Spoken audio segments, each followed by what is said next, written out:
ইসলাম আজকে ক্ষতিগ্রস্ত, ইসলাম আজকে প্রতিষ্ঠিত নাই। কারণ এই দেশের হিন্দু আর কয়জন, বৌদ্ধ আর কয়জন, খ্রিস্টান কয়জন? 90% মুসলমান। তার মাঝে যদি 51% মুসলমান কোরআনের আইনের পক্ষে থাকতো, বাংলার জমিনে কোরআনের আলোকে দেশ চলত। আমার কোরআনের আলোকে দেশ চালানো এটা বাধ্যতামূলক ফরজ। আল্লাহ তাআলা কোরআনের আলোকে দেশ চালানোর জন্য, সমাজ চালানোর জন্য, ব্যক্তি চালানোর জন্য কোরআন নাজিল করেছেন। শুধুমাত্র তেলাওয়াত করে করে সুমু খাওয়ার জন্য কোরআন নাজিল করেন নাই। আপনারা সবাই জানেন বন্ধু, আপনাদের এই কাপাসিয়া থানায়, থানাতে মদ আছে না নাই? মদ আছে না নাই? সুদ আছে না নাই? জুয়া আছে না নাই? এখন বলুন তো, ওয়াজ করলে মদ বন্ধ হবে? কেমনে বন্ধ হবে? কারণ যারা ওয়াজে আসছেন তারা মদ খান না, যারা মদ খায় তারা ওয়াজে আসে না।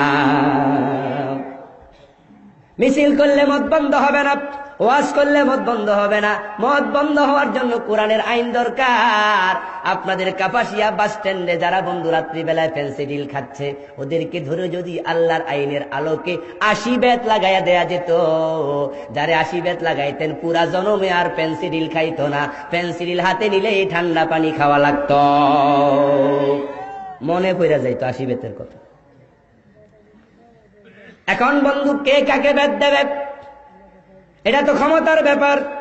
তাই তো রাসূলুল্লাহ আলাইহিস সালামকে আমার আল্লাহ বলেন, ওয়া ইযা ক্বিলা লাহুম তাআলাউ ইলা মা আনজালাল্লাহু ওয়া ইলার রাসূল রাআইতাল মুনাফিকিনা ইয়াসুদ্দুনা আনকা সুদুদা। হ্যাঁ নবী, আপনার উম্মতের মাঝে কিছু লোক থাকবে মুনাফিক। ওই মুনাফিক গুলাকে আপনি যখন বলবেন আসো কোরআনের দিকে, আসো হাদিসের দিকে, কোরআন দিয়া সমাজ চালাই, কোরআন দিয়া দেশ চালাই, তখন তারা বলবে এত ঝামেলায় আমি নাই। এমন লোক আছে না নাই? ও বন্ধু, আপনারা বলুন তো, এত দামি কোরআন এটা শুধুমাত্র মসজিদের ভিতরে থাকবে, বঙ্গভবনে যাওয়া দরকার আছে না নাই? এই কোরআন সচিবালয়ে যাওয়া দরকার আছে না নাই? সংসদ ভবনে যাওয়া দরকার আছে না নাই? ডিসি অফিসে যাওয়া দরকার আছে না নাই? টিউন অফিসে যাওয়া দরকার আছে না নাই? কোরআন যদি আজকে থাকতো সংসদ ভবনে বন্ধু, তাহলে ঘরে ঘরে বড় বড় আলেম পাওয়া যেত।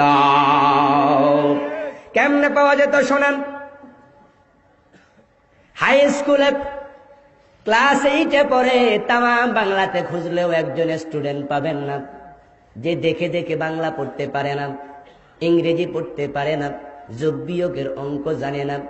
সব স্টুডেন্ট ইংরেজিও পড়তে পারে, বাংলাও পড়তে পারে, অঙ্ক জানে, বিজ্ঞানও জানে, ভূগোলও জানে, ইতিহাসও জানে, আপনার electric, math, algebra, physics, chemistry, রসায়ন, যা দরকার সবাই শিখতেছে। কিন্তু MA পাস, BA পাস হাজার হাজার মুসলমানের সন্তান কোরআনটাই দেখে দেখে পড়তে পারে না। আছে না নাই? ইংরেজি শিখা কি ফরজ না মুবাহ? অঙ্ক শিখা ফরজ না মুবাহ? মুবাহ বোঝেন তো, নফল না। অর্থাৎ যেটা শিখলেও সওয়াব নাই, না শিখলেও গুনাহ নাই। এটা কোনো প্রয়োজন নাই বন্ধু। হ্যাঁ, যদি আপনি শিখেন দুনিয়াতে কিছু কাজে আসবে, এটাই শেষ। যেখানে ইংরেজি শিখা মুবাহ সেটা বাধ্যতামূলক শিখক, অঙ্ক শিখা মুবাহ বাধ্যতামূলক শিখক, ইতিহাস শিখা মুবাহ বাধ্যতামূলক শিখক।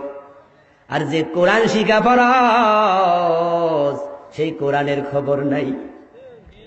আমরা তো ওয়াজ করতেছি, কোরআন পড়ো, কয়জন পড়লেন বন্ধু? এ ওয়াজের দরকার ছিল না। যদি আজকে সংসদ ভবনে কোরআন থাকতো আর সেখানে শিক্ষামন্ত্রী বলতেন স্কুল, কলেজ, মাদ্রাসা সব জায়গাতে 100 নাম্বার কোরআন, 100 নাম্বার হাদিস, অঙ্ক বাংলার মতো বাধ্যতামূলক করে দাও।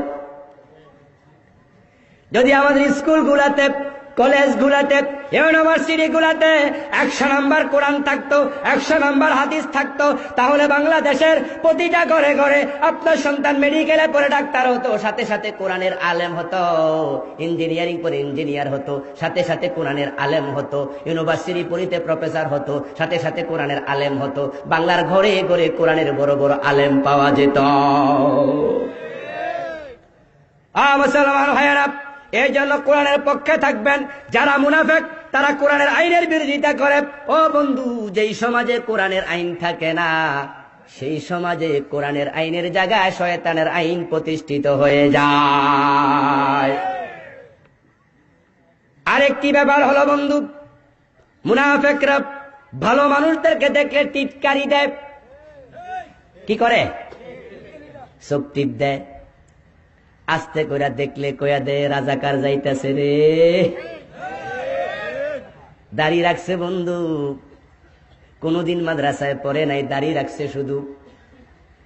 ফার্ম গেটে আমার মাদ্রাসার সামনে হোটেল বয়, তার কলিগরা তাকে ডাকে ও মোল্লা, ও মোল্লা এদিকে।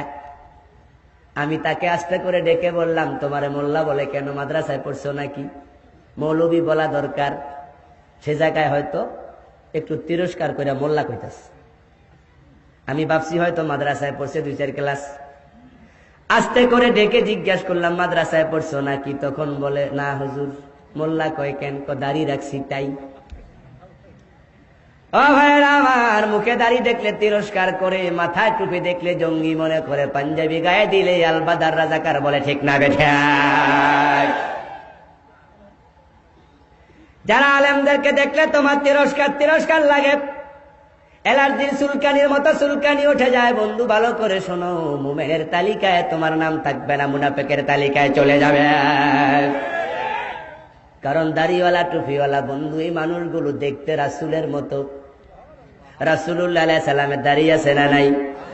আল্লাহর হাবিবের টুপি আছে না নাই? আল্লাহর হাবিবের পাঞ্জাবি আছে না নাই?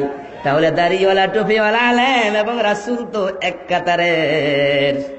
উনাকে দেখতে তো সারের মতো লাগবে না, আলেমের মতোই লাগবে।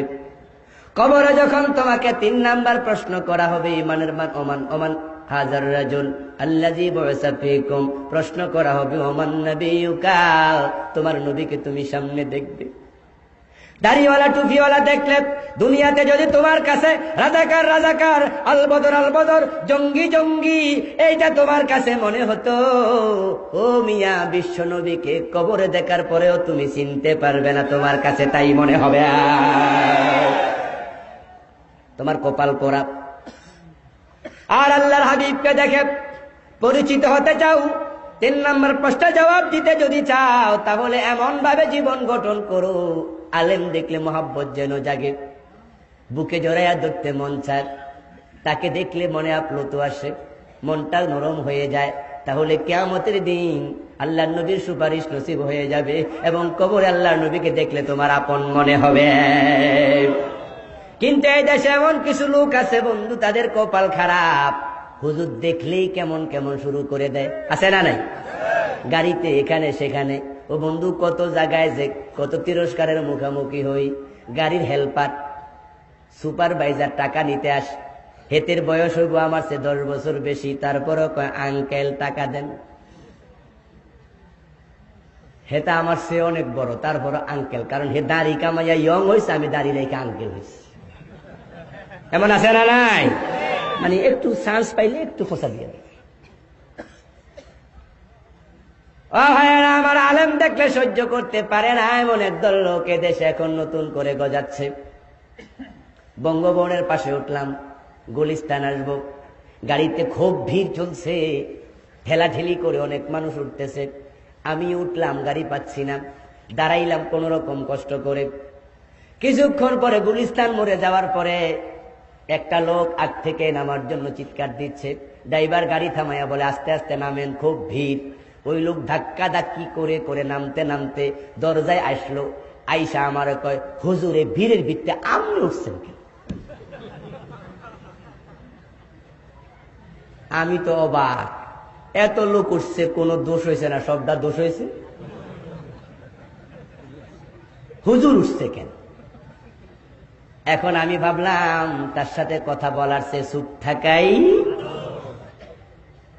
ইজা নাতাকা সাফিহু ফালা তুজিবহু ফাখায়রুম মিন ইজাবাতিহি সুকুতু ইদা খাতাবাহুমুল জাহিলুনা ক্বালু সালামা। আমার কোরআনের শিক্ষা, জাহেল যখন কথা বলে তখন জবাব না দেয়াই ভালো। কিন্তু আমার কলিজাটা বন্ধু সেদিন ভরে গেছে। আমি চুপ থাকলাম, কিছু বললাম না। আমার একটু পিছন থেকে এক ভদ্রলোক, তারও দাড়ি মুছনাই, শার্ট প্যান্ট পরনে, উনি সাথে সাথে লোকটাকে জোরে একটা ধমক মাইরা বলল, ও মিয়া, পাইছটা কি? এত লোক উঠছে, কারো দোষ হয় না, হুজুর পাইয়া তোমার খারাপ লাগে নাকি?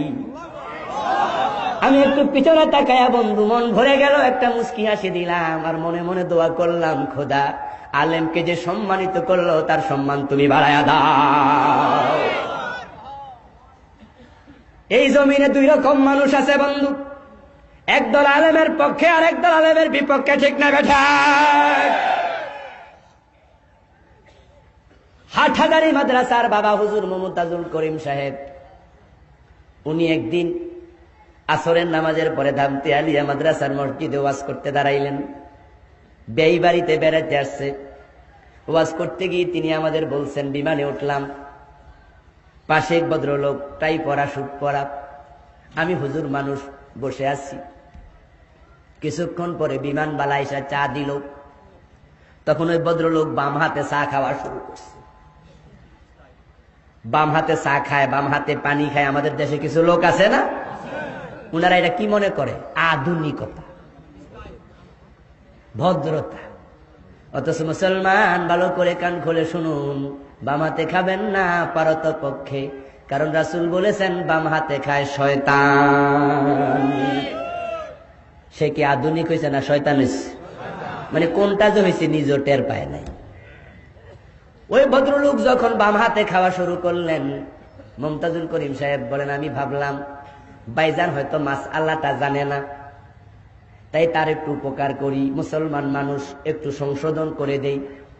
আস্তে করে কানের কাছে মুখটা নিয়ে বললাম, ভাই সাহেব, ডান হাতে খান, ডান হাতে খাওয়া সুন্নাত।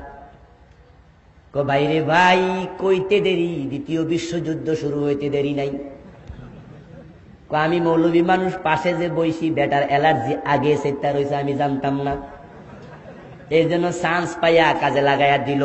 আমার কথা শেষ হতে না হতে উনি খেপে গেল, এই হুজুর, মৌলবী সাহেব, মনে যা আসা তাই বলেন, এক হাতে খাইলে সারে, আমার চা আমি খামু, আপনার চা আপনি খাবেন, ডাইন হাতও আল্লাহ বানাইছে, বাম হাতও আল্লাহ বানাইছে, চুপ কইরা থাকেন। কয় সাবান সারা আমার ধুইয়া ফেললো। আমি তো অবাক, কি রে, আমি কইলাম একটা ভালো কথা, হে না মানলে না মানবো, কিন্তু হে খেপলো কেন? বুঝলাম যে অবশ্যই এটা আলেম বিদ্বেষী, ঠিক না? কই তখন আমি ভাবলাম তারে এইভাবে সারা যায় না। আমি তার মুখের কাছে বুড়ি গাঙ্গুল নিয়ে কইলাম, এটা একটা কথা বললেন? হে কয়, হুজুর আমনে আমারে বুড়ি গাঙ্গুল দেখান। আমি কইলাম, আঙ্গুল এটাও আল্লাহ বানায়, এটাও আল্লাহ বানাইছে, একটা দেখাইলেই সারে। এবার আস্তে কইরা মাথা নিচের দিকে দিয়ে মুসলমান ভাইয়েরা, বাস্তবতা দেখুন।